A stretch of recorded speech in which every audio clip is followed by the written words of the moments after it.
Saudara, seringkali ketika menjelang perayaan Paskah, kita mendengar sebuah cerita tentang Simon orang Kirene, yang dipaksa oleh prajurit Romawi, untuk membantu mengangkat salib Yesus, sampai ke Bukit Golgota.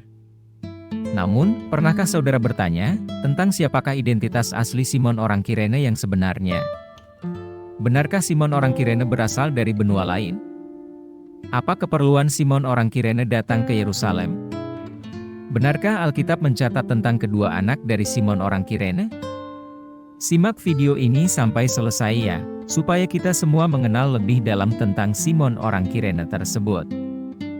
Saudara, setelah ditelusuri, ternyata Kirene merupakan sebuah kota Yunani kuno, yang terletak di negara Libya, yang berada di benua Afrika Utara.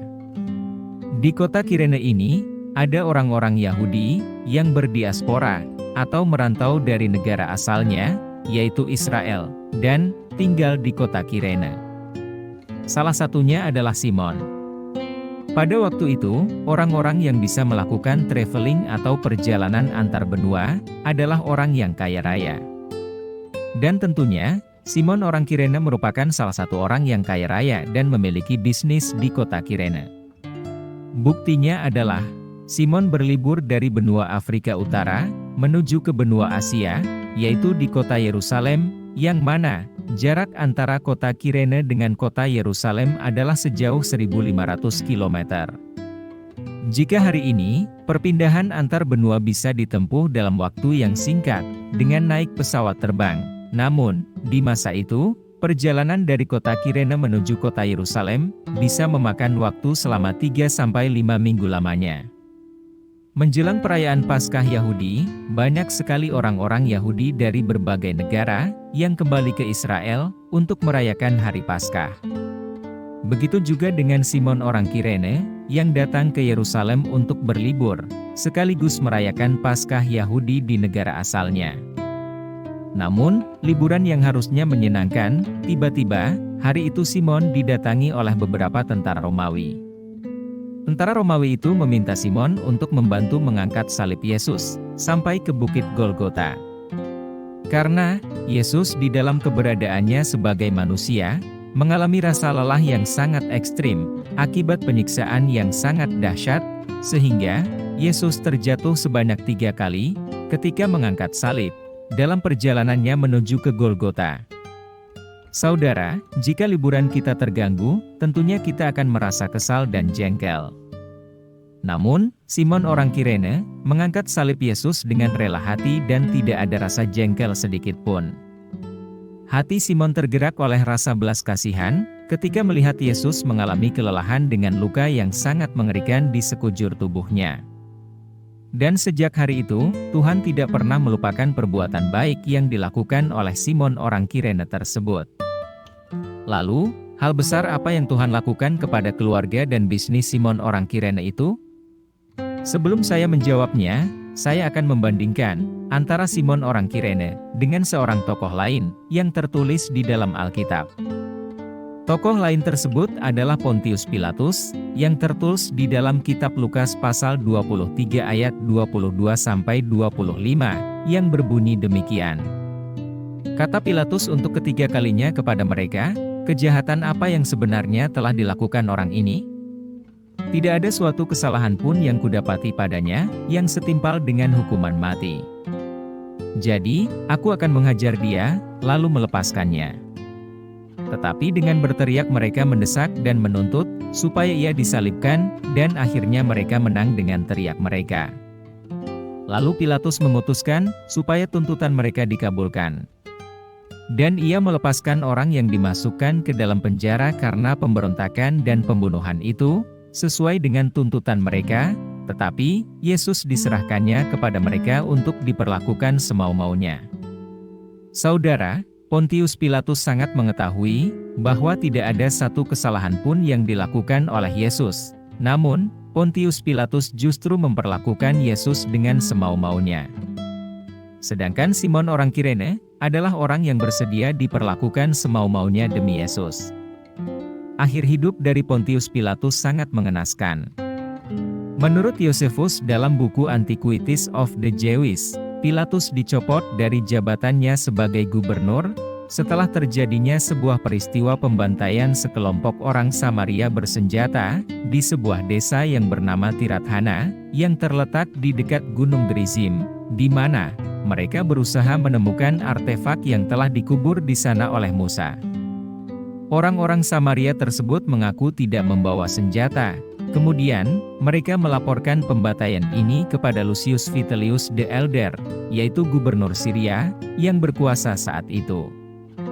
Kemudian, Lucius memanggil dan mengutus Pilatus ke Roma, untuk diadili oleh Tiberius. Namun ternyata, Tiberius telah meninggal dunia terlebih dahulu, sebelum mengadili Pontius Pilatus. Dan pada akhirnya, Pontius Pilatus melakukan bunuh diri, karena merasa hina atas aib yang dia alami, setelah dia dipanggil kembali ke Roma.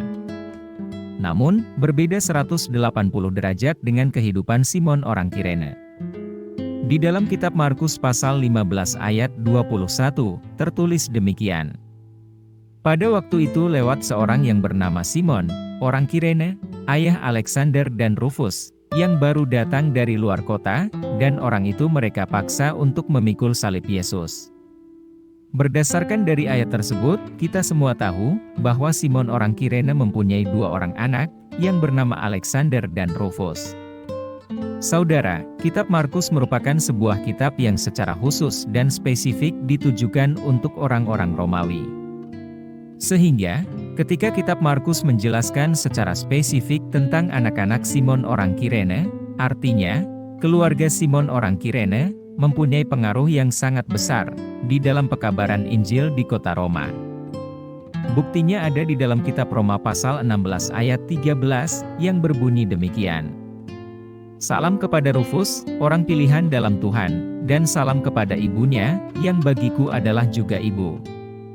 Ternyata, salah satu anak Simon orang Kirene menjadi orang pilihan Tuhan, yang memberitakan Injil sampai ke kota Roma. Selain itu, keluarga Simon orang Kirene, memiliki kedekatan dengan Rasul Paulus.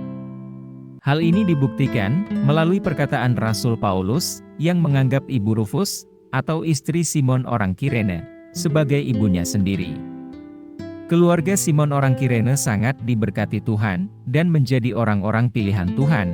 Selain itu, Tuhan juga memberkati bisnis Simon orang Kirene, dan memperluas jangkauan bisnisnya, sampai ke kota Roma.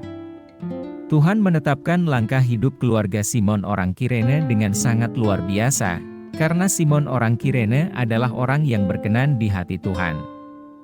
Orang yang berkenan di hati Tuhan, bukanlah orang yang tidak bisa jatuh dalam dosa lagi, melainkan, ketika orang tersebut jatuh, tidak sampai tergeletak, sebab Tuhan sendirilah yang menopang tangannya. Daud adalah orang yang berkenan di hati Tuhan, namun Daud jatuh di dalam dosa perzinahan dengan Batsheba. Meskipun Daud mengalami kejatuhan, namun, Daud tidak sampai tergeletak, karena Tuhan menopang tangan Daud, dan melalui pertobatannya, Daud dipulihkan oleh Tuhan kembali. Saudara, jika saudara dan saya menjadi orang-orang yang berkenan di hati Tuhan, maka Tuhan menetapkan langkah-langkah hidup kita secara luar biasa. Sehingga, anak cucu kita menjadi orang-orang pilihan Tuhan dan bisa menjadi berkat dimanapun mereka berada. Lalu, bagaimana caranya kita bisa menjadi orang yang berkenan di hati Tuhan? Di dalam kitab Ibrani pasal 13 ayat 15-16, tertulis demikian. Sebab itu marilah kita, oleh Dia, senantiasa mempersembahkan korban syukur kepada Allah, yaitu ucapan bibir yang memuliakan nama-Nya. Dan janganlah kamu lupa berbuat baik dan memberi bantuan, sebab korban-korban yang demikianlah yang berkenan kepada Allah. Ada dua hal yang bisa kita lakukan, supaya kita menjadi orang yang berkenan di hati Tuhan.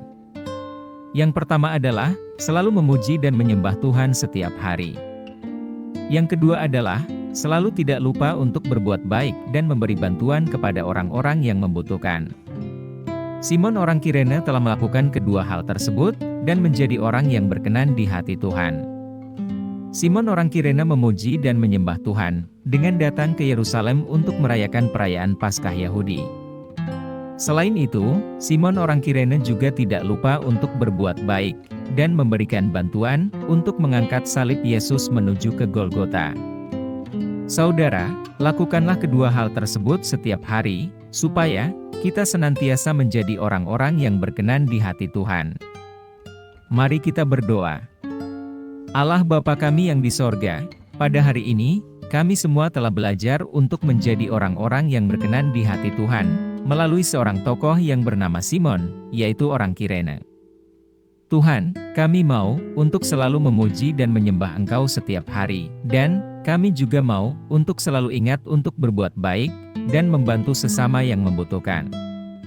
Kami percaya, ketika hidup kami berkenan di hadapan Engkau, Engkau akan memberkati keluarga kami, bisnis kami, kesehatan kami, dan anak cucu kami menjadi orang-orang pilihan Tuhan, dan bisa menjadi berkat dimanapun mereka berada. Hanya di dalam nama Tuhan Yesus Kristus, kami berdoa, mengucap syukur dan percaya. Haleluya. Amin. Kalau kamu merasa konten ini bermanfaat dan bisa mengubah hidup banyak orang, kamu bisa subscribe channel ini dan share video ini ke orang-orang yang kamu sayangi. Tunggu video kami selanjutnya ya. Tuhan Yesus memberkati.